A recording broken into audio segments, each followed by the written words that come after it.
my honest opinion is you need a setback. I would imagine it like a slingshot. Let's say you got a slingshot and you pull it back as far as you can. You're literally stretching every muscle possible, and the band's about to snap. Well, I was talking about my setbacks. And then in the third one, I'm like, bitch, I can do everything that I want. No one is going to stop me. Boom. That's the bitch we love. But you go through like the grieving process of like a setback. You've got the Katya's grieving process, right? Let's do it. A level of laughter, like when we're both collapsing, we're like, this is fucked. We're literally fucked. Like we got nothing right now. We're fucked. But we just start laughing about it, and that's what I believe that we have to do in order to succeed. Is I'm not going to cry in this podcast, but she might cry. No. The reality was when we first met, I was like, I didn't think I'd like you as much as I did. Like obviously you were absolutely beautiful. No. Why didn't you think that you would like me? Even though I didn't like the truth, I had in mind like, well, he was honest. Well, he didn't have to. Right. I want to start to get his podcast with, whoa, don't wait, do it, motherfuckers. And Chi, when you edit this, please make sure you can see this. Please make sure you can see this one. So shoot the wide angle. Welcome to Don't Wait, Do It, episode 6. Whoa. It has been fast, but not so fast. Not so fast. The goal's still 21. Yeah, of course. Once we got 21, we'll see what's next. We're effectively in the top 1% of podcasts. Effectively. Officially. Whoa. Today's episode, we're going to be diving into, what was it? Couples, relationships, and setbacks within business, right? Setbacks and success. Within business or just in general? Business, relationships, Okay. Yeah, like how does a setback affect someone that works together but also lives together? Because I'm sure that there's a lot of content creators, coaches, people that works together, say like in every, like whatever you want to choose, but that there are a couple and they're working together. How do you live a setback? Because when you live it alone... Or are you saying in general? You, Maximiliano, well, Max Hindle. Maximiliano, how do you live a setback? What's that for you? How do you feel mentally and body and everything? It really depends on the situation. Really depends. Because sometimes it's just like, Other times I get really frustrated. But at the end of the day, my last thing always goes back down to whenever there's a setback is, well, it's always going to turn out okay. It always has turned out okay. Yes, I've had awful things happen in my life, like really awful, but it's always turned out okay. So for me, it's just like, well, it is what it is, but there's something always going to get better. And even though I'm not religious, you saw the video I was editing earlier, they always say like, God's got a better plan for you. Like, because God closed this door for you, another one's waiting to be opened. It's like, you've got to go open it. And if you can get through that door, then you're sorted. Like, my honest opinion is you need a setback. Because then it propels you forward. The way that I always used to explain it when I was hypnotizing people, I would imagine it like a slingshot. If you want let's say you got a stone in your slingshot and you pull it back and you let go and it goes, and it just lands there. Let's say you got a slingshot and you pull it back as far as you can. You're literally stretching every muscle possible and the band's about to snap, like literally to its breaking point. You let go, bang, take your eye out. But we don't want to take your eye out. Yeah, that's not a very good example. But I love you. But it really is, that's setbacks for me. It's part of life. It's part of everything. Like, setbacks create foundations. Like a tree. I was thinking about this today when I was on my walk.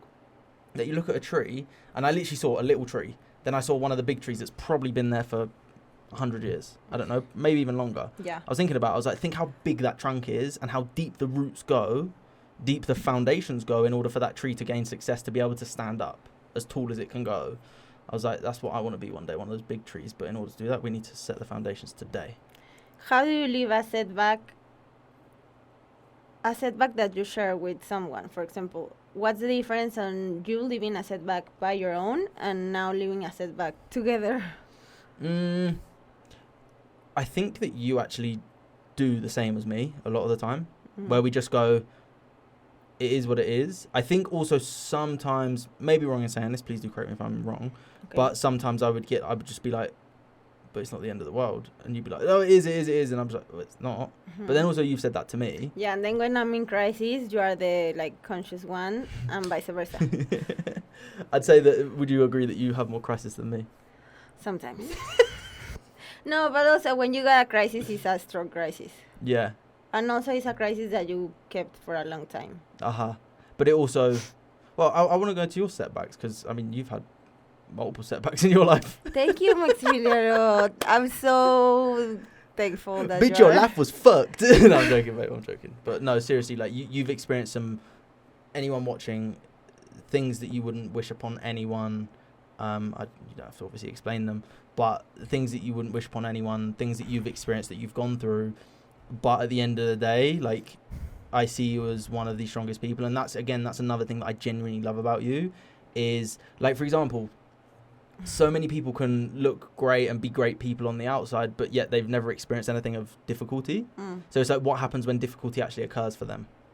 Like, they lose their shit, like, everything goes screwed up. Whereas I know that you've been through so much stuff, we've been through so much stuff together personally, that I know that something bad happening with us, like external of us, not between us, but like external of us, I know we can cope with it. But how do you deal with the setbacks when they are like super like difficult to deal with? I think that I always go like, well, not always, but it's like a circle where I'm putting everything of me into something and growing, and then boom, something's happen, and I just have to have like 1 or 2 days one day to complain, 2 days to be sad and angry, and then in the third one, like, literally I won't talk to anyone, I will feel bad, I will have migraine, like, it's awful. I'm not saying that it's healthy, but that's like my process. And then boom, in the third one, I'm like, in that day, I'm like, I don't know what to do with my life. Like, nothing is working. Yeah. So let's give you an indication on how Kathya came into the room yesterday after I made her coffee and wrote a lovely note.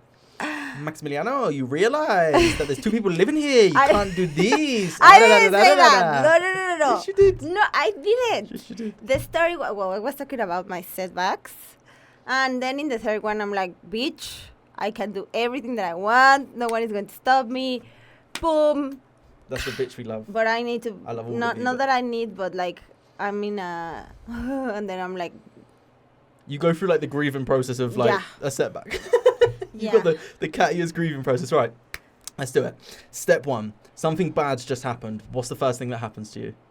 So let's go through the Kathya grieving process of a setback. It depends. I could be very thirsty? sad. Thirsty? Very thirsty too. I could be very sad or very angry. It depends on the situation. Okay, so high emotion in a negative state. Yeah. Is step 1. Yeah, I'm like, ah! And I can stop thinking about it.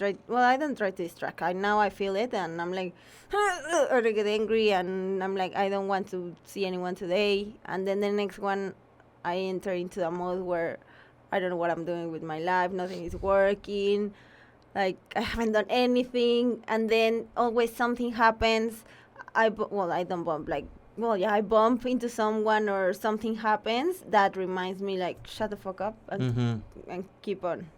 And that's what we were saying. And I think these days that we have, like, difficult things, I'm very grateful that when I'm collapsing, you're like, but everything's going to be okay.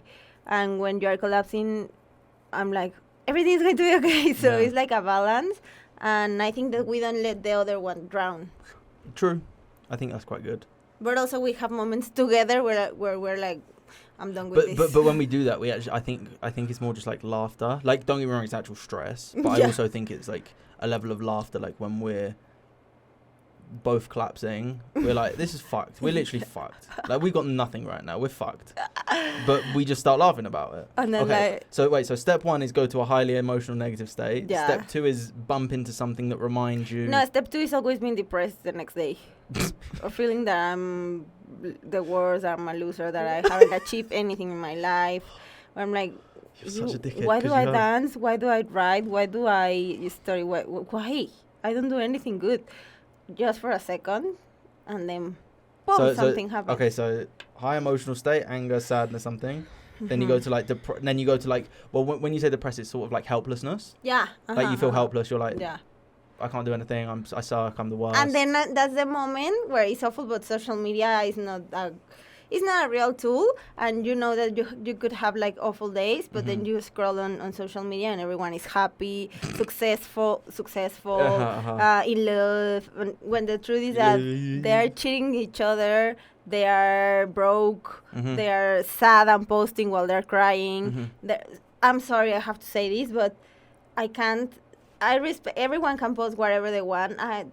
I'm not saying anything about it, but I just can't with the post of personally. Sorry, I can't with the post of people that are like, I'm living anxiety, and they shoot themselves in different like scenes, like crying.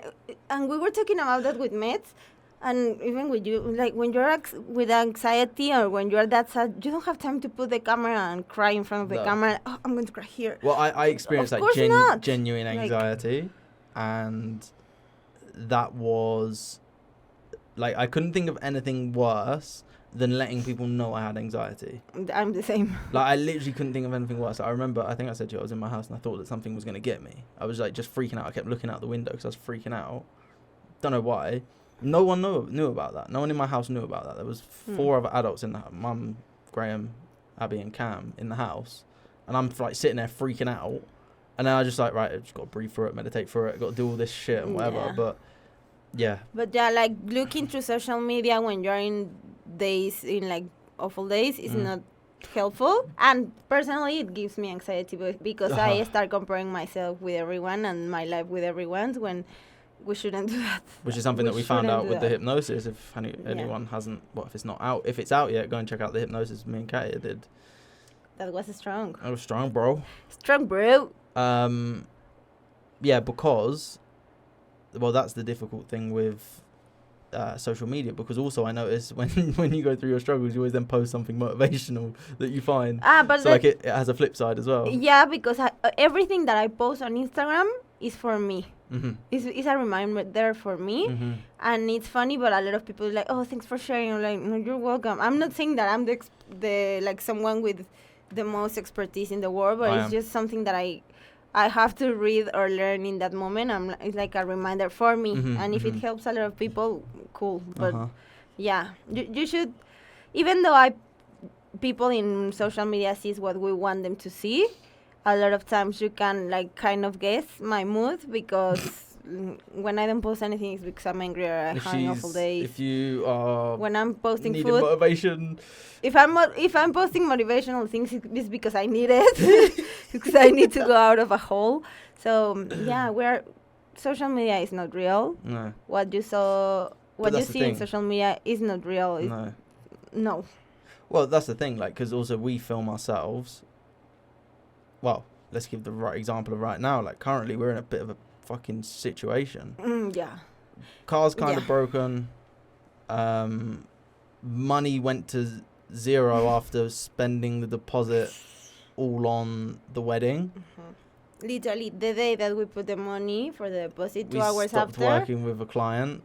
Like, we decided to go a different direction. They wanted something slightly different, so it just didn't work, and we don't want to go down that route anymore, so things change. And rather than saying no, I'll do whatever, it's like no, we still need to stick to our North Star and still keep walking that way, and we're gonna get there. It's just like a and situation. some people might tell you or might tell us or whatever, when you take a decision, they're like, but why did you took that decision? It's very stupid. If you need money, yeah, we need money, and we're not being ungrateful and saying we don't need money, because we do. Yeah. But at the same time, I think that taking those decisions is what separates you from the rest of the people, because we don't stay in the comfort zone. Well, that's the thing. It's what I told you, like, I think that we should not like being there, because if we stay there, we're going to be comfortable and we're not going to have the urgency of looking for something else. That's it. Like, now we're working with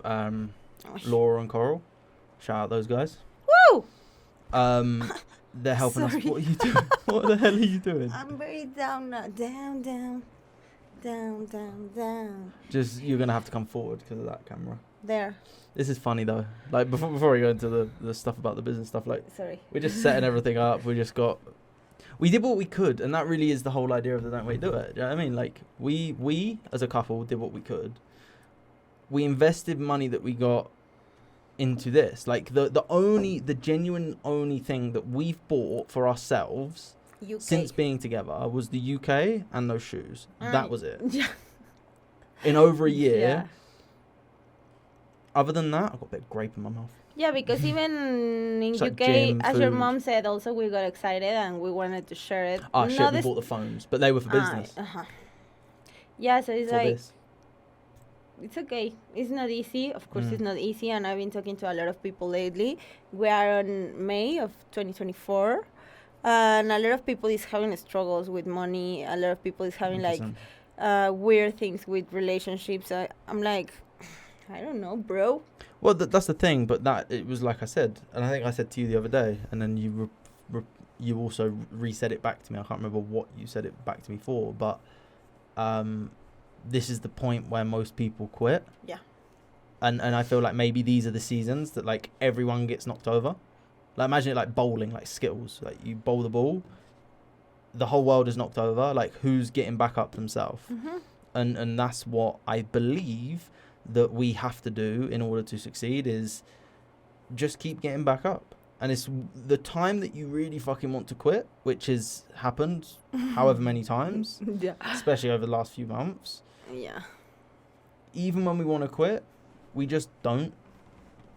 We just don't. And I think that's what I'm very grateful for. That's one of the things I wrote that down on the gratitude list this morning, was I'm just grateful that even when I try to quit, I just can't quit because I just don't. Like I cut off from everything. Mm-hmm. I cut off everything. No, I wrote in the Instagram post I did. Like, I cut off from all my friends in the UK. Not all of them. Like, I'm still in contact with some of them, but I don't speak to them regularly. I left the place that I live in. I went to Playa. I then left Playa and we came here. Like, I cut off from that side of things. I cut off from the ability of, like, being in the UK in general. Like, I just do not want that. Yeah. And I genuinely believe that that is one of the driving forces for me personally, is like I don't have another option. Like when I say I don't have another option, it doesn't mean we can't redirect ourselves even in regards to business. Like when I was speaking to my mom over there, I was like, I don't really care. Whatever business that we are competent at doing that makes the most money, we are doing that. Yeah. That also we enjoy to a degree. Yeah, I think yeah. like we're not going to enjoy everything, but as long as we do enjoy it to some degree and we're competent enough to make a lot of money, then that for me is what we should be doing, because like we said, the problems that we actually have can be solved with money. Yeah, exactly. And now that you're saying that, it's just like an comparative or an analogy. Now that you're saying you keep going even though you don't know how, Mhm. you just have to keep going. Comparing it to a personal story, when you lose someone that you Mm-hmm. that it's like vital in your life, is I don't know even how to explain it. It doesn't make sense, but you just It have to doesn't go. make sense, and you really think that if you could think my worst nightmare came true, you know? And I'm not going to cry in this podcast, but She might cry. no. But when you're in that situation, there's no other option. It's not like literally there's no other option. The best, your people is not there anymore, and there's Mhm. nothing that you can do physically. Mm. Or in this life, there's nothing that you can do to take someone back. Yeah. And that's the moment where you're like, well, yeah, it was the worst moment of my life. And a lot of people that have lost, like, people that they love, family, mom, dad, grandparents, you just don't want to keep going, but there's no option. And yeah, it has been the worst moment of your life, but in the 5 seconds after, everyone is laughing again. Mhm. Life keeps happening, Well, life will always keep happening. and nothing will stop. Never. Mhm. So it's just a matter of saying, whoa. I think that for me, that's the biggest lesson, that I don't know how. I just keep going. Well, I'm Mm. here. So that's the comparative to when you have struggles. That's why I was telling you, like, yeah, we have problems, but we don't have a diagnosis of dying soon. Uh-huh. And we're not Uh-huh. losing a mom, a dad, something like that. And it's not making less our problems. Uh-huh. But if you look at it in that perspective, it helps. Well, to me, it has helped, because Like, for what's me, helped? living those moments, those awful moments, Right. because I'm like, in my head, I'm just like, you survived that. Of So course you that can is start the next one, nothing, of course. you know? I think I think a lot of people do that, and I think a lot of people but that is just rationalizing. That's just reframing and rationalizing something that, because emotions don't make any sense. No, because it's so painful that you stop feeling, literally. So the only thing you can do is rationalize it. Like, that's why I genuinely believe that I've come to terms with death completely. Of just like, I know you're going to say cancel, so I'll say it first. Cancel. But if I died tomorrow, like, I'd be like, that really fucking sucks, because I want to spend more time with you. I want to spend more time with my family. I want to achieve all the things that I want to achieve. I want to help a lot of people. Like, there's so many things that I haven't done yet that I really, really, really want to do. And I know that's going to take time. So I would just be frustrated more than anything. I'd be up in heaven like, you fucking motherfucker. I'd be like, right, who have I got to speak to? Tell me back down. I've got shit to do. But no, like, I'd be really frustrated versus like being like, oh, I didn't do what I wanted to do in life. Because like, I did. I always do what I want to do. Like, don't get me wrong, like, it's not like everything's just been a walk in the park, but I've always really tried to do what I wanted to do. And even this period of time that we're in right now, where we're just pretty much doing nothing but just working, apart from the last week, we've had a nice little few days off, not really. When we didn't remember. I think today was my most day off, but we're still doing this. But yeah, like, I'm just like, you have to keep going. You have to keep going, and you have to make this life worth, and you have to, of course, always aspire for something more, because you can always get more. Always. Siempre se puede más. That's my quote. Like, you can always get more. You can always more. But sometimes it's difficult, and it's also valid to say, I'm done with life today, in a good way. What did you say to me the other day? You literally said something like that. You were like, I like that you can allow yourself to be in the frustrated mood rather than just pretending that you're okay. It was something like that. I don't remember. I can't remember. I just think that is one time I told you that, for example, for me, even when I'm not depressed, but sad or angry or whatever, and I try to avoid it, it's worse. So without a doubt. So I'm like, okay, you want to feel like this? Feel it, do it, everything, but don't avoid those moments, because we're human. Like, we have to live that to also. It's like your mom said one time, you have to experience grief to realize how big the love is. Exactly. And will always be. Exactly. But that's how I deal with setbacks. Like, I'm like, well, if we didn't experience, like, literally having nothing, having to pay people, having to pay rent, having to pay our bills, having to pay the wedding, having to pay all these things, like, if we didn't experience that, would you really truly experience and feel how grateful we can feel for the abundance that when we have that? No, and it sucks. What do you mean it sucks? I don't like the idea that we need to go through pain to. But also, I don't think that's just us. I think that is everyone. No. In general, okay. Like, for humans, for everyone, I don't understand why can we, or a lot of people might do, but why most of the people, we can just be super grateful for what we have, and you don't appreciate how healthy you are until you are sick and you feel awful for 3 days. True. It's like when you get a blocked nose and you can't breathe and you're like, and then you're like, I just wish I could breathe again. I'm so grateful for when I can breathe. And then 2 days later you can breathe and you forget about it. And you forget about it. I've been in the hospital 3 times or 4 times because I almost choke. My throat went like that because I had asthma when I was whatever things. And only those times that I was in the hospital, I was like, oh my God, I wish I could breathe. I could give one, like, deep breath without feeling this. And then... Let's take a deep breath in.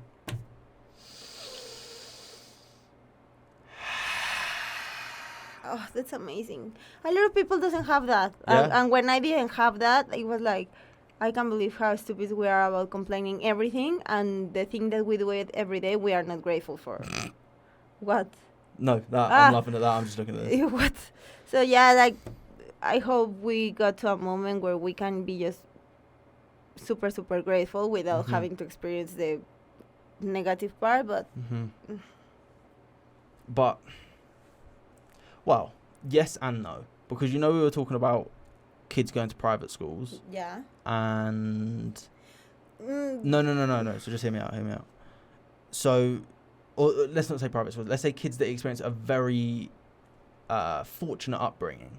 Where they've got 2 great parents that are very conscious. Like, they're not, like, so leftist that they're like just like crazy. You know what I mean? But they're conscious parents that are like, if you fall over, you fall over, get back up. But then at the same time, make sure you are okay. learn how to do something. You want to cry? Don't hold it in, cry. Exactly. Do you know what I mean? Like stuff like that, where they've got a very fortunate upbringing. They don't necessarily have to have millions, but they have money that they never have to have the conversation about, how can we feed the kids this week? Like people that have that have a very fortunate upbringing. Yeah. They don't experience that anything quote unquote negative. But I do believe that you need to allow your kids to experience some form of negative. And that means falling over, cutting your knee, and realizing that if you run into a wall, you're going to hurt yourself. Like silly things like that. You'd be silly to not allow a kid to do that, I personally think. Yeah. And those kids, I think, need a different level of that, where it's like you have to kind of force it on them in bits. Like, it's not like ruin their life, but at the same time, it's like do it in a way that makes them realize that life isn't sunshine and rainbows. Exactly.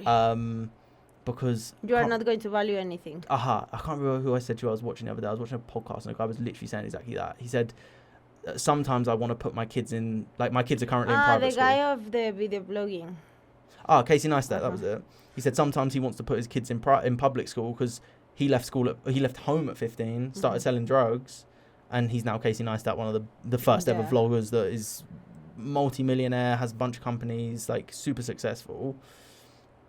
Parents of his friends were always like, he's a waster, he's never going to do anything with his life. Turned out to be probably the most successful out of anyone in his town. Of course.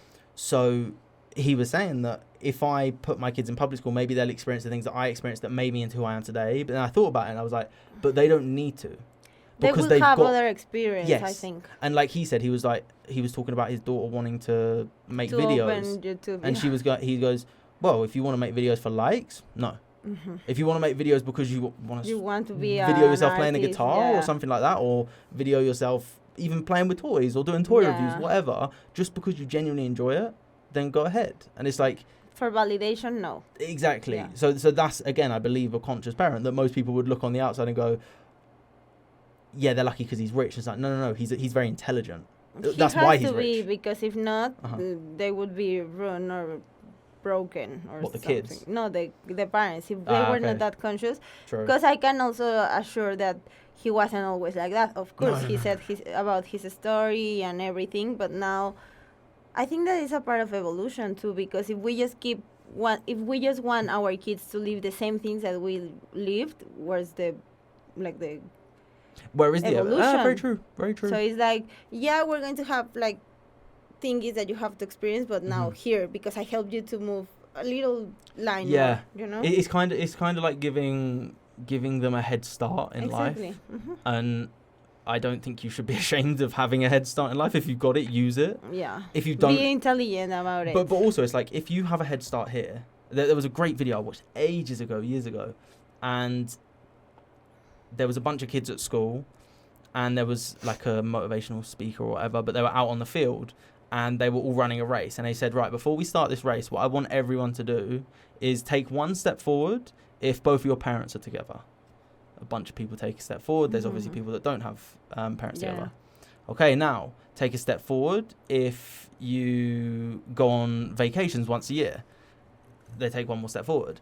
And then you actively in real time see the difference between the kids that have more of a privilege in the same school as the kids that don't. Yeah. And you see a direct comparison. It's like, of course, this kid here, no matter how fast, no matter if this is Usain Bolt, no matter if this is Emmanuel, Coach Powell, my man, no matter if it's him, like, if I'm here, even though I'm 10 times slower than him, I would still beat him because the finish line is here. Do you know what I mean? Like, the finish line, I'm so close to the finish line. Yeah. So it's just like, you do have that step up. But then if you're back here, the way that I see it whenever we go through setbacks is we have a great story to tell. Like, once we've got, like, the reality is people start to follow you when you've got something for them to follow you about, whether that's money, fame, whatever. Once we fully really reach a milestone, a huge milestone, they're going to check back on all these things. Yeah. And they're going to watch this and hopefully, I don't know, even our kids, grandkids, grandkids, all that stuff watching this and going, Oh, look, this was 26-year-old and 33-year-old Kathy. I was going to say 32.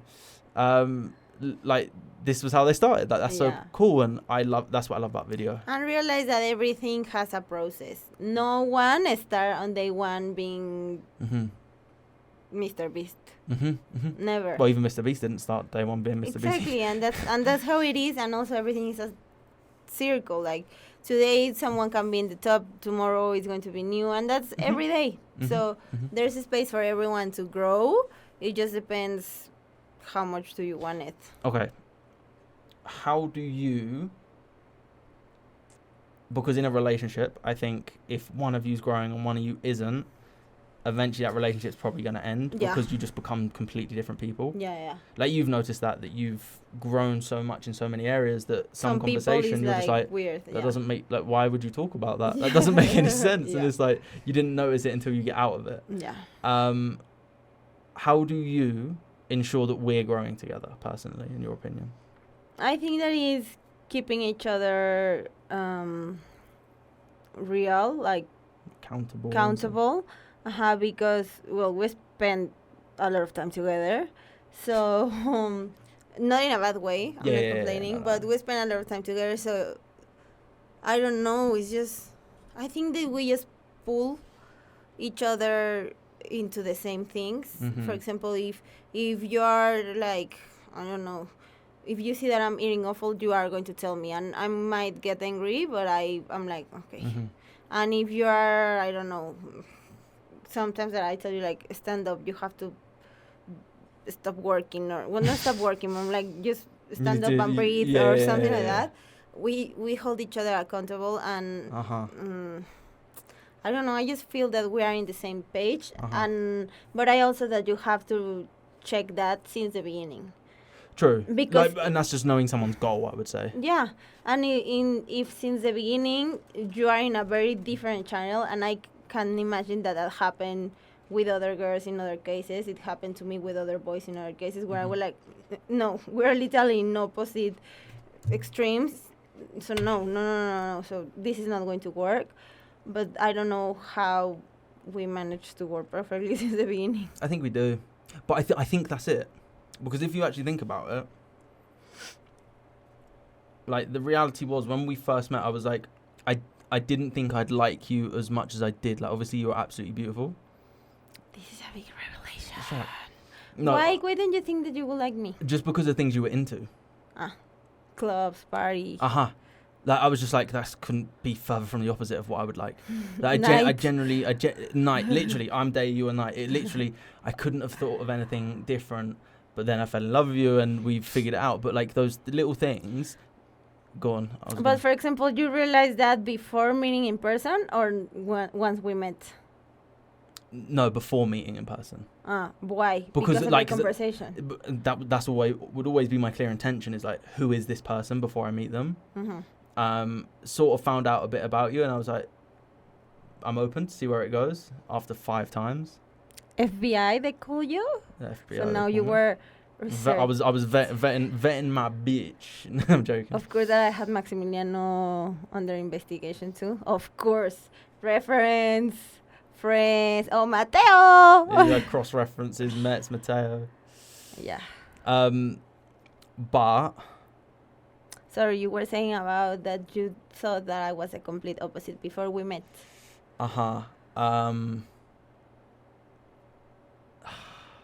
Completely lost the point. And then you realize that we solve it, and we start like changing details to fit each other's life. That was I it. think. That's what I was going to say.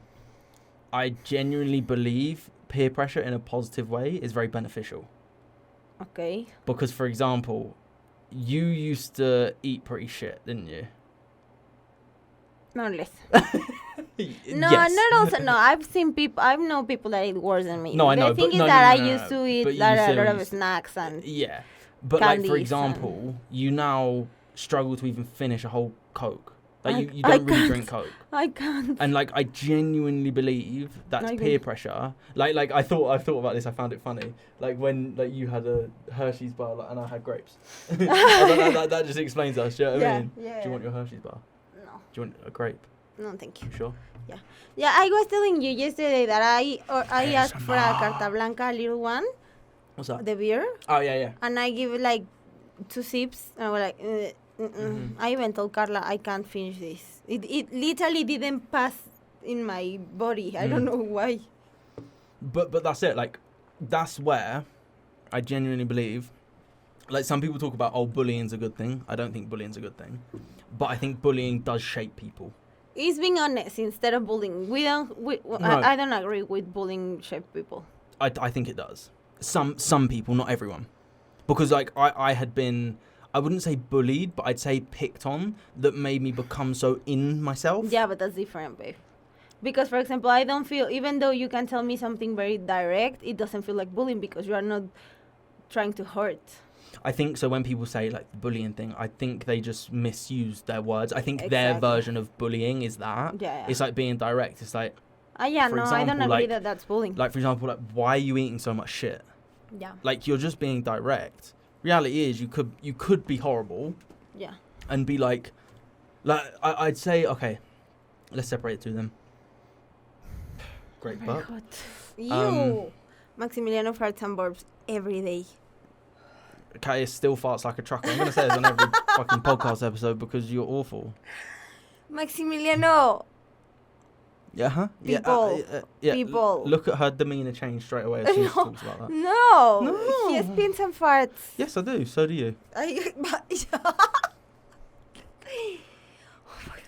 Maximiliano, I can't with you. Mm-hmm. On the wedding day, you will hear give me. a speech. Okay. I'm going to put a microphone to your ass. How expensive is a wedding? But that will be another topic. We have to do that topic in the next podcast, please. Yeah, good idea. Yeah. Write it down. Yes, sir. Por favor. Sometimes he gets that attitude. Babe, okay, focus. So we were talking about... Off topic. Bullying. That was it. That sometimes people misuse the concept. So you can separate the two. Bullying is like making fun of someone and without the, like, for them as the joke. So you make fun of the individual to make them the joke. Yeah. Versus saying, I think you're overweight, I think you need to change that. That's being direct, and that's actually, in my opinion, that's real love. Yeah, but, well, you see what happened with the video that we post about what would you do if I was fat. Right. We are not insulting anyone.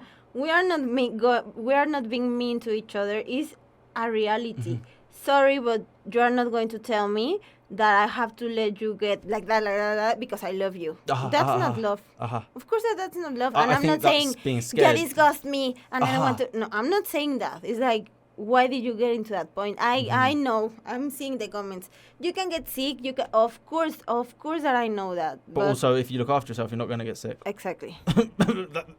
Here's a concept that more people should promote. So it's like people. We started with Mets. We should put a picture of Mets here so you can know her, because we if you mentioned don't have a her. picture of Mets, I'll send you a picture of Mets. We were talking with Mets, like, we always ask for honesty. It's just going to be a random picture of Mets on the screen. Mets. With her crush. Oh, we could put that picture, babe. That's horrible. That's bullying. I love you, bitch. No, but we've said with her, a lot of people ask for honesty, but when we get it, we get angry. That was my whole thing from the start with us. Like, you can't say I was not completely honest from the start and you hated it. Shut up. But you did. Now it's my fault. I'm not saying it's your fault, but you can't say that I wasn't honest. No, because people... comments. No, because people say they want someone honest until they actually get someone honest.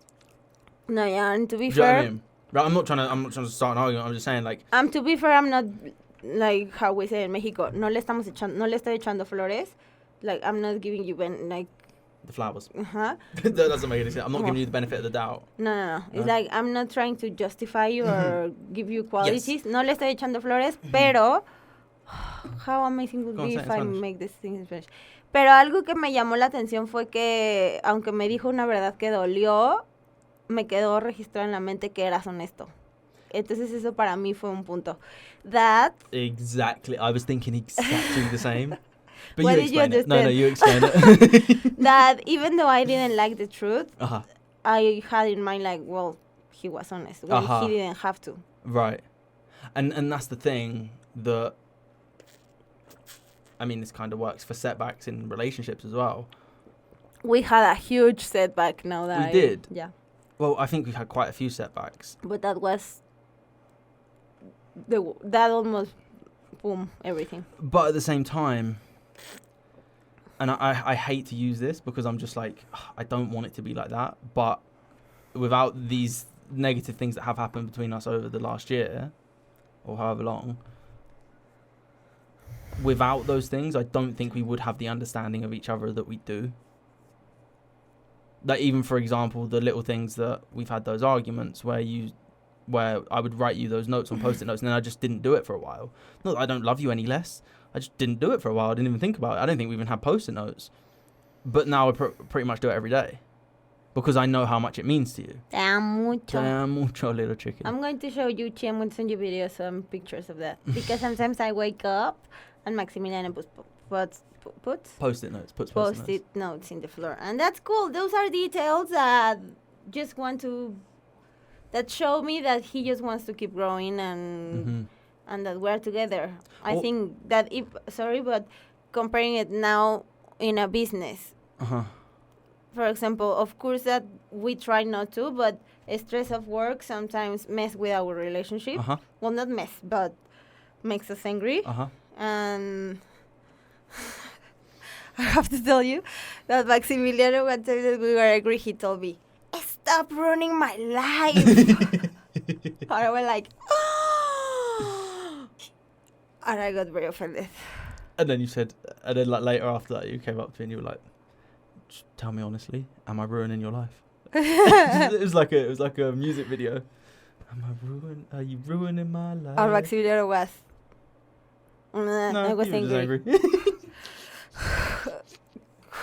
I'm not going to get angry with you because I can't. No, I can, but you're a nightmare sometimes, babe. But at the same time, there's no need to actually like I think recently, the last 3 times that there could have been an argument, there wasn't because of what we both did, and also I think what did we do?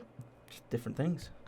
I couldn't give you the exact pinpoint, but like for example, like genuinely, I've been meditating so much more each day. I've been doing breath work most days. I've been walking every day, listening to a meditation audio book, like working out more.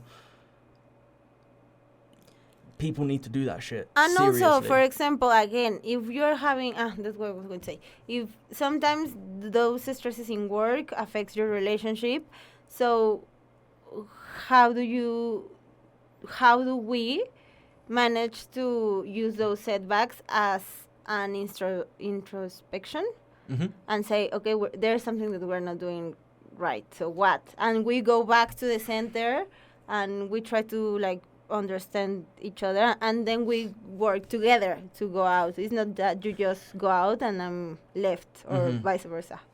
Yeah, and also I think that is needed for us to both do that and grow individually. Yeah, of course. Which allows us to grow together. Because, for example, like imagine that. Imagine all the times that we've argued. Imagine every time, like, I just got more and more and more stubborn and I was just being an arsehole and I was just being horrible and you were doing all the things right. Why would you want to be with me? Yeah, no. Realistically. Like, I remember I had this conversation with a friend years ago with one of his ex-girlfriends. And he was, like I said, I was like... And the name is... No, don't say it. No. I was joking. I could do. He's got a new girlfriend. He's super happy. But, I love him. But I remember this was years ago. This was like 7 years ago. And I remember sitting in a sauna with him. We were at the gym, and he said he was just saying all this stuff that was going on. And I was like, honestly, do everything that you can do. Once you've done everything that you can do, if she can't do if she's not doing anything, then you deserve something better because you're doing everything in your power to be better, and she's not. So why would you just sit there and take that? And he was just like, yeah, they ended up breaking up and now he's super happy and he's one of the most changed people you would ever meet in your life. You knew him when I first met him. He was just a nightmare, absolute nightmare. And now he's just like genuinely one of the nicest guys. what now that you're talking about couples, for example, how do you think that a couple can cultivate being resilient together? I think, but that's the caveat to it, I suppose, is to be resilient as a couple. Mm-hmm. You have to experience difficulties together. Yeah. Usually, you have to like clash because, like I've said to you before, in past relationships with me, there was no energy, so I was just like non-electric bitches. literally, yeah. You're fucking. They're like they're a tiny spark from a cooker, and you're the whole fence of like a horse pen. Fire. Literally.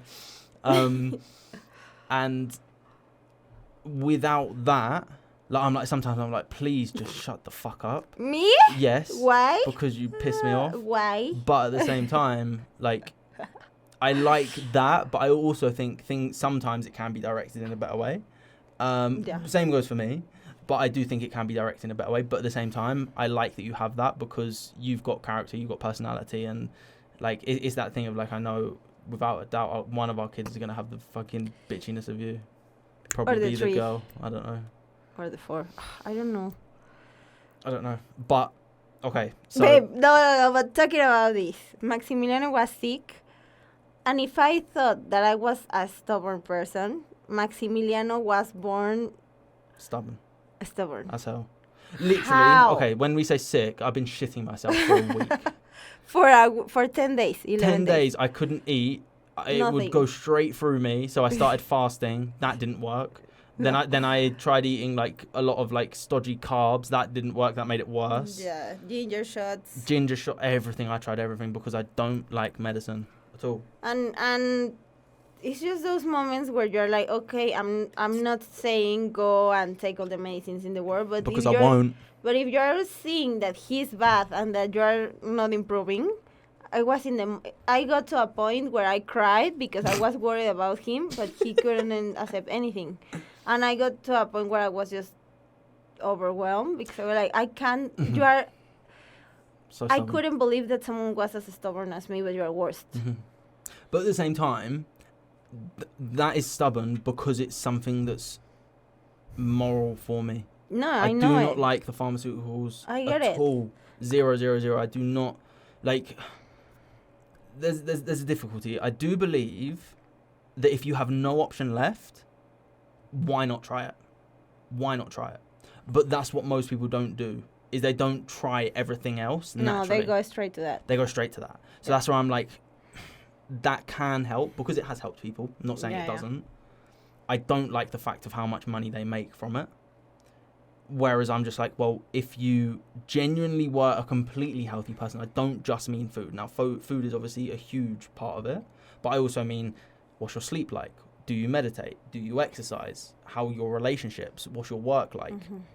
How do you feel internally? As well as, what do you eat? If you've got all of that, you won't get sick. You won't. Now, don't get me wrong. We are super stressed right now. Yeah. There's so much stressing us out. And like I said, the reality is it's a money stress. Mm-hmm.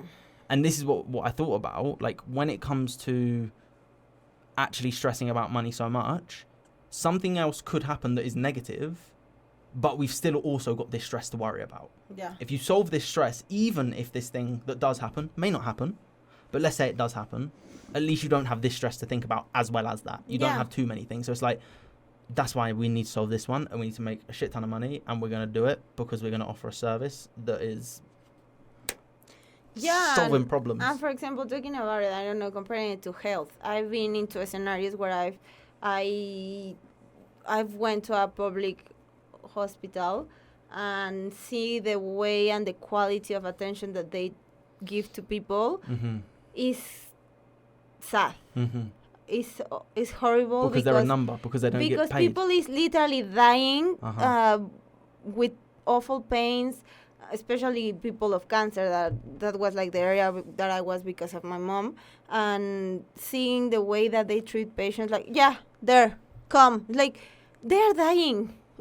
They are dying, and we use it because she earned it because of how many years she worked and everything as a teacher. But then when you have the possibility of having them on a private medical attention, you see the difference. And that comes Even down to the whole thing again. With my best friend, it happens. She had an emergency, and they put her straight to a public service in Mexico City. The type of attention wasn't good. She had things that she has to fix after a surgery, but that's in that moment that saved her life. So that's the thing again. It's not that it doesn't save your life, but it's just like, again, if you've got, and this is why I always wanted to have a partner that we could build an empire together. Whereas I see a lot of guys, they're like, damn my chicken.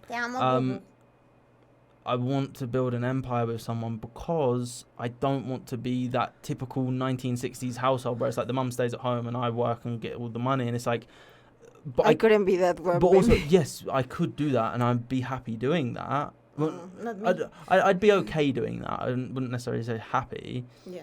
But I would rather be building something together with someone that I know 110% has my back. You've seen it today with people that are just stupid in business. And they, like, if you can't trust your business partner, they could steal from you.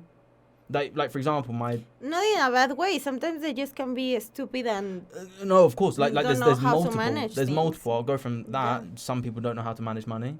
Yeah. On the other side, like on my dad's side of the family, don't speak to them, but my granddad, he had a business partner that screwed him over massively, stole millions. Like he used to be very wealthy, stole millions, and the last money he had, he spent on a private investigator. They never found the guy. So he went from, I mean, they still had, well, I haven't spoken to them in years, but they still had a nice house when I last saw them 8 years ago. And I'm assuming they're still there. But if he would have had a better business partner, things would be different. Yeah. But again, things happen the way they happen, and you've got to be grateful for what's here because you're still alive. But that's why, again, if you can build an empire with the person that you love, you've always got someone you can trust. Yeah. That doesn't mean that you don't go outside of the family to find talent, and that doesn't mean you also can't find business partners outside the family, because there's people that I trust way more than people in my own family, and same with you. Same, yeah. So karma exists. It does, and that's why I just really think about it like that, and I'm just like, that's all we talk about at the moment, which is like not a negative. Not all we talk about is a lie, because we talk about loads of stuff. We talk about growth with us too, like spending time together and all those things. Beautiful that, like, houses. But like they're the goal. Yeah. But the reality is, to get the goal, we need a vehicle. Yeah. It's like the way I literally see it is like a destination on a sat nav on your phone on Google Maps. Your destination's here. You're currently here. The destination is to have a business that provides a great service that impacts a lot of people, helps a lot of people, and helps a lot of people make a lot of money. We just need the right vehicle. I don't care if maybe it's a bike, maybe it's a Lamborghini, maybe it's a train, maybe it's a bus, maybe it's a plane, maybe it's a yacht. I don't know, but we just need the right vehicle to get to here. And when we're just testing vehicles. We're just in the showroom right now. We're just testing vehicles from left to right, and eventually we're gonna find it, just because of that. I think it's that, like, the tenacity to just be like, I'm gonna keep going. Like you can.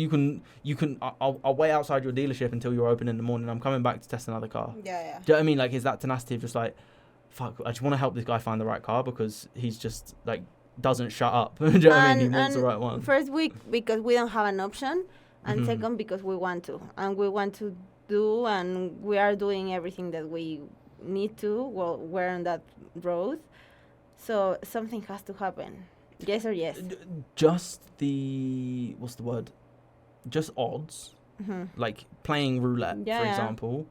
If you put, I don't know, if you put your money on red or black, you've got 50-50 odds. If you put your money on every individual number, you've still got odds. Yeah. Obviously the house is rigged against you, but like just a game of odds, just a game of risk. If you do something enough times, eventually you're gonna get some sort of result. Like, it was how I learned how to whistle like this. the way I learned that was just a matter of odds. I just did it so many times. That it has to come I was sitting and juggling. How I learned to juggle and do that. I was working with my dad years ago, like when I was like 16, 17. And, well, literally like 10 years ago, wow. And I was in the van. And we were driving back and I was just going, and I was just getting out of breath and I just went, so I did it. And I was so excited, but it took me, God knows how long, so many hours. Yeah, of course. And just see it like that. Like, that was the outcome, and now I can now do it for life. Mm-hmm. So it's like, if you can do something and you can just suffer the It's a the mental. dizziness. It's a mental. I was just completely dizzy that whole time, and then I got it, and now I can always do it. Mm-hmm. And I don't practice it. I just learn, and then it made sense, and I did it a bit more, and now it just makes sense. And I feel like that's the direction that we're aiming to go with, specifically in business. Yeah, especially because also we are using things that we've been working on for years. It's not that we just woke up and said, oh, this today. You can also do that, of course. Yeah. But we are doing things where we have expertise on. I've been dancing for, I think that this year is 19 years, Wow. 18 years. So I didn't start yesterday. Of course. You've been doing content for how long? 8 years, 9 years? Probably, yeah. So again, it's not just randomly. I went to a university, I studied what I studied, so it wasn't just like randomly. We have like a profile that can always move and increase and add new skills, but we are going in the direction that we know. Yeah, but that is just skill stacking. It's just like, I've got this. Like, if you can get leads, you can sell, you can like build offers, and you can deliver a service, then they're 4 separate skills that can make you a lot of fucking money. Yeah. So with all the skills that you've got, what do you think you're missing? Like, let's have a real brainstorm here to get these millions. What do you feel like you're personally missing that will benefit the business to generate more revenue? I think that I need to have more like a business mentality, and what does that mean to you? Stop being scared of charging more. Stop being scared of using the contacts that I have because I don't want to bother people. And act because I have a lot of amazing ideas, but again I start doubting. If you want to watch the hypnosis about believe in yourself, is everything related to. So I think that in this moment it's just like create, believe in myself and do it. Just do it as it comes to my mind. Don't wait, do it. Exactly. And just utilizing everything that I have in a business way. Okay. How could you define that as a skill? Because let's say like you literally need this skill, this skill, this skill, this skill, this skill. Like, what do you need that's going to directly correlate to making more money, do you think, out of what you just said? It's because that's the thing. I think that I have the skills of public relationships. I think that I have the skills of talking and managing people. I have the skills of solving problems that hasn't even happened. I'm thinking already like, okay, if this happens, I'm going to solve this. Right. So I propose, like, it's just a matter of doing it. Okay. And just doing it. That's it. And in this moment of our lives and our business, I think that in the first second that we know which is the sense that we want to take, that we're solving it now, is just go all on that. For our agency, for the motion, I know the way, but I need to be more specific to do it. I think it's specificity, because, for example, like when I think of that, and this is just the way I think about it, is like when I think of like the skill, I'm like, what can directly correlate to making more money? So, for example, I'm like, when I was doing hypnosis, I learned how to build offers. And like, I'm no genius, but I learned that. Then Hormoz's book came out and I started learning from his stuff, and then I started building the offers, and then we started building this offer, and then I'm working with Laura to build it even more. Like, even though I understand how an offer works, like, I still want to learn from someone who's doing 7 figures. Do you know what I mean? And like, or 8 figures, I'm not sure how much she's doing. But like that's where I'm like, okay, so that's a skill, is like building the offers, because then if you have the right offer and you know how to charge, because I remember that whole thing of like, I remember when I first said $1,000 for my first sale. I was literally like, I was on the call and I got to the end of the call and it was for hypnosis, and I went, and it's about $1,000. Is that okay with you? Can you afford that? Is that something that you can do right now? Like, do you want to do it in payment? And I just kept talking and I kept like getting nervous. I didn't know what to do. And when I talk to a lot of people talking about sales, they go, that's $15,000.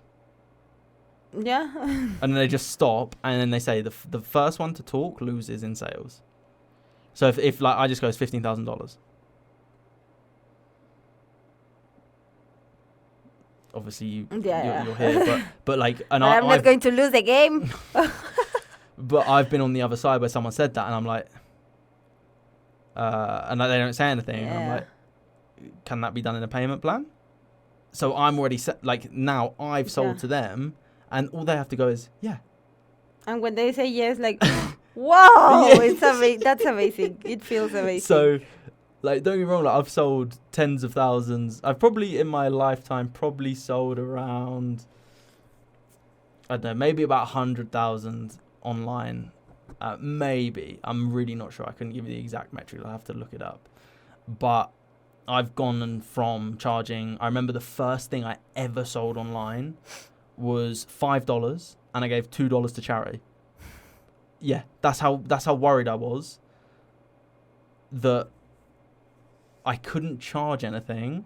I had to give money to charity to make it worth it for them to buy $5. To justify $5, I donated just about half to charity to justify the reason of why they should pay it. That makes no sense. Yeah, but that's how we learn. Of course. That's how big salespeople start. Mm-hmm. And for example, if I did the same question that you made me, so in your case is creating offers, in my case is because my skill is more with people, maybe the thing that I have to perfect is my English. And no, is selling to people. Well, I've done it and I don't like it, but maybe changing the way that I approach people. But I just thought about this. Every business has a CEO. Every business, like actual business, has a CEO, a COO, a CFO, CMO. CEO is obviously the chief executive officer, that is like usually the visionary, the crazy one. Elon Musk, for example. I want to take a rocket to Mars. Everyone else goes, all right, Elon, chill the fuck out. We make cars right now. Do you know what I mean? Or before that, we had PayPal. Do you know what I mean? Like completely unrealistic things at the time. But then there's a COO, which Alex and Layla, like Layla's she's like an operator, the person that like operates inside the business. And I don't know if she's a CEO or COO of the company. I really don't know. But they play to each other's strengths. Alex is he's a full-blown salesman that he can sell anything to anyone. And it's like, for example, why would, let's say you teamed up with Alex or Mosey, just you two, why would you bother trying to sell if he's already got that?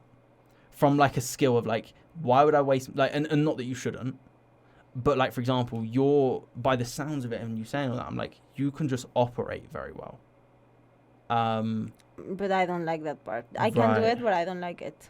Right. What do you want to do?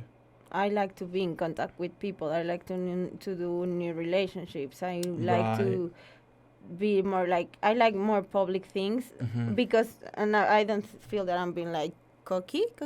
Yeah, but no, but like, that's who you I'm are. good in the operational part. I don't enjoy it and I don't like it, but I know that when it has to be done, I do it. Right.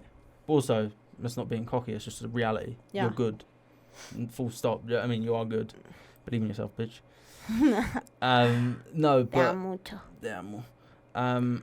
But that's where, like, when I think about that, sales was the worst thing for me ever. Hated it. I still don't really like it, if I'm honest. I can do it, I just don't like it. And I want to get to the point where we have people doing the sales, but you've got to do it.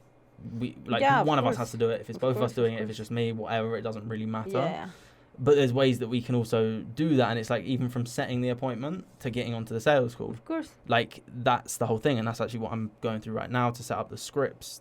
That, like, if you wanted to learn the sales, the best thing would do is do the discovery calls, which is literally you follow a script to say, you set the appointment to go, like, are you qualified to even be sold to? Yeah. Do you know what I mean? To even be the potential of working with us, we need to see if we can actually do what you're asking for.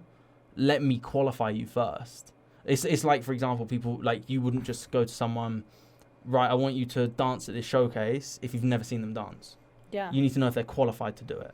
Yeah, and also, I think that it depends in the thing or the project that you're doing, because, for example, in the motion, again, I like to be the one in touch with artists, with dancers, with choreographers, all the creative thing, but I don't like to operate anything in the motion. That's when you say operate, what do you mean? I don't want to do all the documents, all the media, all the everything that has to be done in order to make, for example, a workshop. I don't want to do anything of that. I want to. Well, in the motion, I'm the one of the ideas of the creative part. But I also think you operate it. You don't realize that you operate it in regards to you operate the people to do the things. That's I manage it. Yeah. But that's because I didn't have anyone else to do it. It's because I start alone and I have to do it alone. Course. So yeah, like, yeah. But that's the thing. Like, you are actually good at. Yeah, I know that I'm good, and it's not that I hate it, but it's not my hit. Because also, I'm actually curious to know, like, I'd be curious to know, I'm going to search it up. I'm very curious to know, like, what actually is... I'm very hot. Operations in business. Because, like, I'm just like... Morelia is burning, by the way. We're like 34, 35 degrees. It's crazy. It's 9:52 and we are boiling. Okay, so, what is the meaning of operation in business? So... Business operations are the collections of routine tasks, processes, and a business performs to generate revenue. Efficient operations makes the most of a company's resources, reducing costs associated with day-to-day activities and increasing the company's output. And an example is, I suppose product management. So actually, I am a bit better at operations than I thought. I thought it was something different. I thought it was mainly like dealing with people was mainly the operations thing. No. But also, okay, so because you love to deal with people. It's easy for me. Right. Sometimes I hate it, but I like it. Okay, so someone who is watching this, what the hell was that? What? Oh, it was that, I think. I thought you farted. I'm not you. Wouldn't surprise me. Chiquitancito. What did I just say? You're far. Operating people, managing people. No, so within business, I completely. You were saying like, what would it take for, or what do you need to manage people or something like that? That's it. For someone who's watching this. Doesn't know how to manage people, doesn't want to learn. No, sorry, they want to learn, but they don't know how to. How do you do it very well? I think that it also has to do with character, because I'm a little bit bossy sometimes. Sometimes, all the time. You were 12 bossing a group of kids. Well, literally, no. Shout out Betty for making that happen. Yeah, and also in my school, I remember choreographing when I was on 3rd grade. I was like 9, and everyone was listening to me and doing what I said. How? I don't know. But that I'm not saying that someone with a different character can't do it, because I think that it's a skill. I'm a good example. I never used to have any character to do stuff like that. So it's just a matter of experience, a matter of responsibilities, because, for example, in the Morelia Film Festival, Margarita, my boss, Margarita, I think I love you, she didn't ask. She met me and she was like, okay, this is what you need to do. I'm like, whoa, this is my first festival. I don't have experience in this, but in those moments, you don't have an option. Mm-hmm. Well, but take this as an example. I literally had a job. I was doing marketing in this job. And it's okay. No, go ahead. No, and it was like, and also you are not dealing with people like yeah, of course, they're normal people, but you are dealing with talent that can be like very like, so you have to be careful how they're to literally talk like, to them. I only eat the green Skittles sort of shit. And you're like, Because Skittles. you are the face of a complete festival or a complete business organization, so you have to deal with that. And of Right. course, that I have moments. I have an actress that was like, I don't want a square table, I want a round one. I'm like, I'm not giving interviews until they change it. I'm like, oh my god. But what can you do? Nothing. Look pretty, say, I'll solve it, and solve it. There's nothing that you can I do. will never be like that. I don't care how rich, how famous I am. I will never be like that. I'll be like, it's a square table. And it's a square table. that's when you know and you say, oh my god, with people. But that also gives you a lot of experience on how to react in these moments, because you can't cry. I remember that after the first one, I think, I was so stressed that then I arrived to my family to have dinner and I just cried. Oh Because God, I was afraid. I was afraid. You don't know what is going to happen. It's a big person. It's a big talent. So those responsibilities have like give me more experience and confidence and strength to lead people. Because I've always since I remember, I was leading people. Interesting. Because I remember hearing a quote when I first did network marketing. There was a quote from Richard Branson. The owner of all the Virgin, he owns like 500 companies, multi-billionaire. You know Richard Branson? Yeah. Not personally, but yeah, I went for tacos with him. Went to Necker Island. And there was a quote that he said, and he's like, "Say yes and figure out a way." And I've always loved that. That's crazy, but yeah. But also, like, because I used to be the type, I was like, well, I can't do that. I don't know how to do that. Like you have to either show me or I can't do it. Whereas now, like, I'll just go, like, I had this job in marketing, I remember. And the reason I got hired was because of my construction skills, not my marketing skills, because I had zero marketing skills. But because I had construction skills, he needed to finish the building in the whole place because it was turning into like an Ayurvedic spa. And bearing in mind, the guy was an arsehole. But he had an Ayurvedic spa. Okay. Like, he just knew how to make money. He knew how to make money. And I remember getting the job. I remember going to the interview, and I'm all wearing like a suit and all looking good or whatever, and looking all pretty. And he basically said to me, he's like, "Oh, the reason you got the job is because of your construction experience." Now, bearing in mind my construction experience, I had a bunch of construction jobs. But one of them was working with my mum and dad, and my mum just wrote on my CV that I was a site manager. Oh my god. And he goes, "Oh, because you were a site manager." And I was like, yeah, no, I was. I really was. And he goes, "Perfect. So you can get all of this building work done." And I was like, And in those moments, like, I was very shy as a person in that time. And he's like, "Oh, can you like call people and find out how much it's going to cost to put a steel across here?" I was like, I know how to do all the measurements, but I don't know how to call the person to ask. And that freaked me out in that moment, because I was like, what do I say? How do I... hello? I need to get a steel. Like, freaking out. Got that done. Managed to do all of it. Then I started doing the marketing. And he goes, "Oh, do you know how to run Facebook ads?" And I was like, "Yeah." Nope. I didn't have a clue. And I started running ads, didn't know how to collect any data, I didn't know what to do. Like, got a load of leads, but I didn't know what to do with them, didn't know how to call them. Like, didn't do any of it right. But then me and Ben set up the social media marketing agency, and we started to learn ads a little bit. I don't really know because it was so long ago, and I'm sure they've changed, but it's just like those moments that push you to do it. Because I also had also another boss in the agency, in the thingies, espectaculares, and he always used to say yes, and we're like, how is he saying yes? But everything came out always. One time that I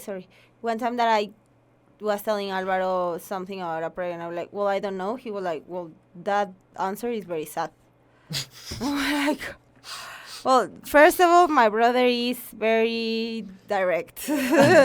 And sometimes his answers or his things are like, whoa.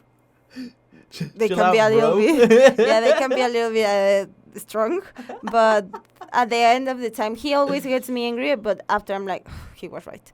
And in that moment, he was like, well, that's a sad answer, because instead of saying, I don't know, but I will learn and I will add more skills, you are just limiting yourself to say, I don't know. And we're like, okay. But that, I think, is a very valid statement. Yeah. Because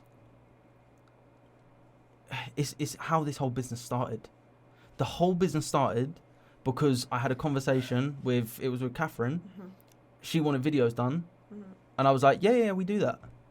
That was how the whole business started, by complete accident. And for me, I was just like, it was just because, like, don't get me wrong, I had a competency to do the thing that was needed, but also I didn't know how to fulfill everything that was asked for. So it was like, we're here because of that one conversation and that one answer, which was, yeah, we can do that. And also it's funny, but for example, imagine that I was a vet instead of something of media, a veterinary. Like, because that's the thing, we get like similar skills.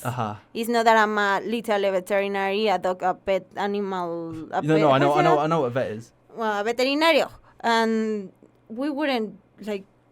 I don't know. Might be able to make an offer to help sheep. Maybe, but get your sheep goats. 6-pack. Or goats. It'll go to 6-pack. But yeah, like the thing is that we managed to just everything just work, and that's when we make like click, and this is how we are having success, setbacks, and life is like that. But also it literally is like a. I remember I wrote this concept once when I was. This is long, I think, babe. What? We're about an hour and 15. Oh, okay. I wrote this concept once. We'll end soon. But I wrote this concept. I was at the beach and I was meditating or whatever, and I was like, this makes total sense. I drew it. I've got it in one of my books somewhere. I think it's here. I believe it's here somewhere. The grey book, I believe. And I drew it, and it was like, you go up, then you have a slight setback, but then when you get back, you go even higher than last time. You have a setback this time, but this setback is actually the height of the original height. The highest of the original is your low here. So your setback in 10 years' time is going,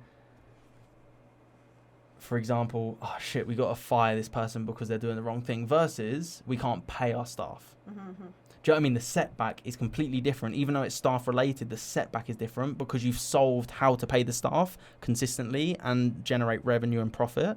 Therefore, you can do that. And because you just keep moving on, so it's never going to be the same problems. Exactly. We are going to always have new, I don't want to say problems, but like new things to solve, new things to learn from, new challenge. Yeah, always, because you're moving. So. But it also depends on what you want. Like, I've thought about this quite a lot. Like, being in Playa, you don't have a car, so you don't ever have car problems. Do you know what I mean? That's one problem eliminated. Yeah. We have a car here because it's your car. It was Betty's car, but it's your car. Therefore, there's no payments on it. Yeah. Whereas, like, if you then finance a car, not only have you got car problems, you've also got car financing problems. And it doesn't necessarily mean problem as in, like, this is a problem. It's like, this is just something that needs to be solved. We're just going to use the word problem for the hypothetical. But every new thing that you begin to add to your life actually has the potential for more problems. Is even our relationship. This could be happening, and this happened to us when we were single, having problems, having money problems. Yeah. And we were alone solving it, but now it's happening in a different step. A different step, different context. In a relationship where it involves money problems, but also relationship problems, but also living together problems. There are no problems again, are circumstance, but are things that you have to solve because you're adding and adding and adding. So that's that whole thing of like, well, the reality is I use the word problem. I don't see problem as a negative thing, because to me every problem has a solution. That's the way I generally believe everything. So like when I say the word problem, I don't really see it as like, it's a bad thing. Interesting. Why? Because for me, saying problems, it just puts like a negative thing in my head. Right. Because that's the thing for me. I'm just like, it's a problem. But when I say there's a problem, there's a solution to every problem. And it's okay. It's just different perspective. But for example, if you actually remove shit from your life, like, so if you can build anything that you build, what's on it? A bit of dust. Of something. A boogie? No. If the more things you remove from your life, so if you want to run a business, how thin can you run a business effectively? Like how, like we were talking about, what are your profit margins? Are they 10%? Are they 90%? If they're 90%, then choose your struggle. Literally, it's like either way, you have to find profit. Are you going to find it in a business model that has 10% margins, 20% margins, 50% margins, and 80% margins, and in some cases, genuinely 90% margins? Usually, online business has 70 to 90% margins anyway. Like, it just doesn't make sense for me why people don't try to live in the less possible, because like genuinely, you take all the difficult things away. Like, for example, I need to get a Lamborghini. No, I want to have the money to be able to afford a Lamborghini. But that doesn't mean I'm going to buy one, because you do come across problems when you have a Lamborghini, because they are not used for daily driving. Therefore, the batteries break, the tyres are break. Like, you need to buy new tyres, and tyres on a Lamborghini cost probably $10,000 for all 4 tyres. Do you know what I mean? Like, they're crazy prices. That doesn't mean I don't want one, because I do. But the more minimal you can live in everything, as many things as possible, the less problems you will have. That's a fact. Yeah. Yeah, it's just that for some people also that could mean playing safe and not wanting to take challenge and not wanting to take risk. And I don't know, I'm just like there's people that is like, I don't want to be a millionaire, I'm good with this amount of money and I want to live here. And for some people that could be like very mediocre. For others it's just being happy. Well, so this is where it is actually a truth. There's many like millionaire CEOs that talk about this. They're like, I've got a buddy who earns $70,000 a year and is probably one of the happiest people I've ever met in my life. And it's like, that's a decent amount of income. But the difference is, when you start getting below that, that's when people say, I don't want to be a millionaire. It's like, well, are you stupid? Yeah. Like not saying you have to be a millionaire, but at least learn to get your money right. Yeah. Because things cost money. Do you know what I mean? Like, everything costs money. Everything costs money. Dying costs a lot of money. Like, my mum was talking about this. You literally get taxed when you fucking die. Yeah, it's crazy. You get taxed on the inheritance. That's why I'm like, there's ways to avoid it legally that all people do. Well, not all people. Smart people do this. You can put money in certain places. You can, instead of taking an income, you can take a dividend. There's so many different ways that you can do this that if done correctly, is totally legal. And if it's totally legal, you can also do it. But people don't do it because of the risk side. Yeah, of course, because the more you get, the more things that you have to do. True. And sometimes people doesn't want that. They are not willing to do whatever it takes to get that, in the sense that you want to see it, in the sense that you want to understand it. It's up to you, and that's why also it's crazy and it's scary to think that everything is up to you, because everything is up to you. It's scary, but also at the same time, it's like, everything is up to me. If you want to get something, it's up to you. If you want to get something, the work, you have to decide it. Okay. You cannot blame anyone for your setbacks, never. Agreed. So, let's close up. Before we close up, yes. Why do you think that you are like that? Because we've got very similar goals, in the sense that we want money to have, like, the goal, 3 houses around the world. We know where we want to have the houses. Yeah. We know what car we want at each house. Yes. And then on trips, we'll rent the supercars, and maybe the one in Italy will have a Lambo or something. Ferrari, I'm not fussed. And I want my Jimny. I know that Jimny is the smallest thing that I'm going to have, because I'm going to have a lot, but I really want one. But like, so you know all the things you want. You know the lifestyle you want to live. Yeah. You're very clear on that. Like, I've been clear on that for 10 years. Like, exactly the whole thing that we talk about, I've been thinking about this for the last 10, 15 years. Yeah. I used to visualize it as a kid, like living in a house that I had like 50 cars. I remember I used to lay in bed thinking about it. What do you think gives you that mindset that you know, like, that you feel it's inevitable one day that you're going to have that? My family and everything that I experienced. What do you There's mean? no other. My family always taught me, and in their way and in their life and in their whatever they. My grandma, for example, I saw how well I know how she grew, and I know that she got everything that she got because she worked for it, Mm-hmm. and they always told me everything that you want to get you can get it Right. always. But I also saw it, and also the experience that we live as family show me that you can always change and you just have to keep going. Mm-hmm. But specifically in the goals that you have, Mm-hmm. like all the stuff that you want to achieve, material, non-material, like Mhm. relationship, family, and Mhm. all of those things. Where do you get that from? I really think that from my grandma and Really? my aunts What because did Tilly want a Lambo?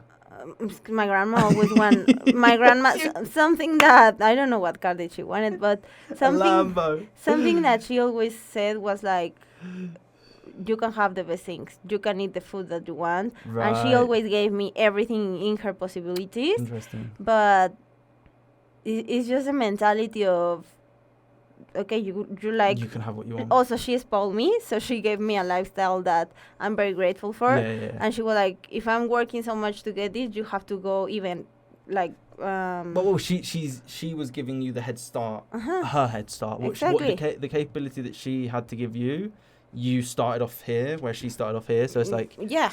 And in awful condition. Well, Uh-huh. I'm not saying that my life was very easy when I was little, but I think that it's also that I went through very dark, difficult times that I was like, I can't wait for it to be my turn of being a grown up and do things my way. Interesting. Yeah, very interesting. I like that because it's that whole thing of for God knows how long I always wanted a Lambo since I was like 6. Like that was I always wanted, and it will happen one day. It will happen. It's not a coincidence either. That I always, if you ask my friends, always I've been saying, yeah, I want a yacht. And that was the Yeah. first thing that you said that you Yeah, want yeah, to. yeah. And I was like, whoa. Although I'm kind of more on private jet vibes now. I feel like it's more usable. I don't know. I don't like helicopters and those No, things. private jet. Yeah. Because I hate flying normal. I'm not a fan of flying, but Because I generally feel like from this perspective, I would rather charter a yacht and own the jet than charter a jet and own the yacht. We'll figure it out. We'll get a finance guy. Well, the thing is that keep going. Yeah, we can have a lot of setbacks we are having in this moment, but we're having loads, and just I like. Go ahead, no. no, just stay tuned and see what happens. This is reality. We're not going to say that we are happy and grateful 24/7. We try and we're working, but things happen. I'd say we are happy and grateful. I personally do feel happy and grateful every day.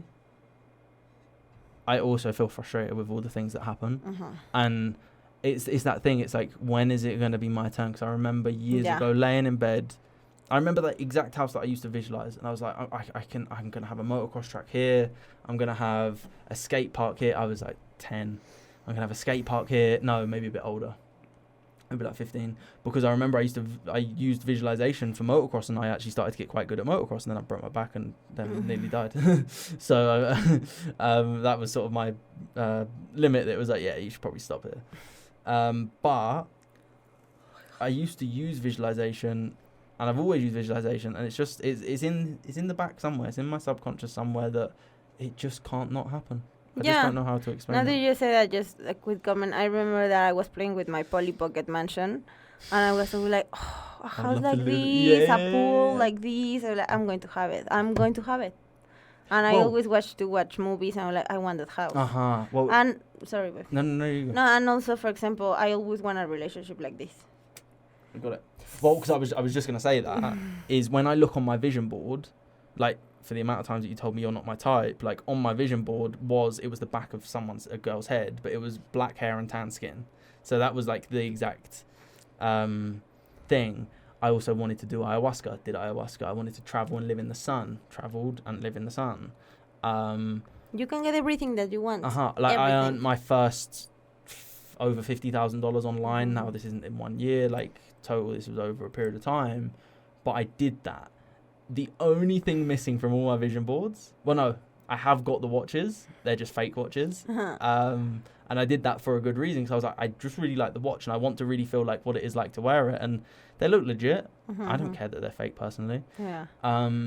I just really like the watch, and when I've got the money, I will, of course, have those. Is the watches, the cars, and just the consistent cash flow is the last piece of this puzzle that I've been creating. And like soon we're going to be able to step back and go, fuck, look at what we created. Yeah, for me it's the same, just having the constant cash and Constant cash flow, because I never used to have that ever. and a lot of money to be able to also put the other part of my puzzle, that is family. I want babies, and I think that having that space of money, even though everyone says like there's never a right time, blah blah, Yeah. but It would be amazing. I would rather have the financial stability. If it happens, it happens. Yeah. But I would rather have the financial stability so that the kids don't have to experience any form of lack ever. And you don't have that stress of how am I going to give Because food, diapers. exactly, because the real reality is what a kid really needs is genuine love and attention. That is the real reality. Yeah. But what people don't understand is that they give off the money lacking vibes of like, we can't do this, and the kid And becomes a kid very grows lack. like that. Yeah. They become lack. Even if we didn't have it, our kids would never become lack. Yeah. Because we like We're I would be working on that, complete yeah. conscious that would never happen. And also it would be the silly things of like doing affirmations with the kids. Yeah. Do you know what I mean? Like encouragement, like shit like that. But there you go. We're working We're together. going there. We're doing our shit. I'm proud of you. I'm proud of you, babe. Episode 6. This is going to be a good one to come back to in the future, I think. Yeah, setbacks and see rewatch. what happens after this. Yeah, because after a breakdown is a breakthrough. Everything you always wanted is coming. It just is a matter of doing what you need to do, figure out a way to get through. Eventually you'll get there, and before you know it, if you zoom out far enough, all those awful things that happened in your life, like we had that conversation, all the awful things that happened in your life, We're here. it got you here. Yeah. It made you who you are today. So we're gonna end before Kathya explodes. I'm with melting. heat. It's very hot. This is very, a hot very, very podcast room. hot. One day you're gonna see a different podcast studio once we move house and upgrade and do our shit. But Thanks for being here. Don't much wait love. to it. Hasta luego. Disfruta. Sunday sessions. Sunday sessions. Oh, it's Sunday sessions. Whoop, whoop.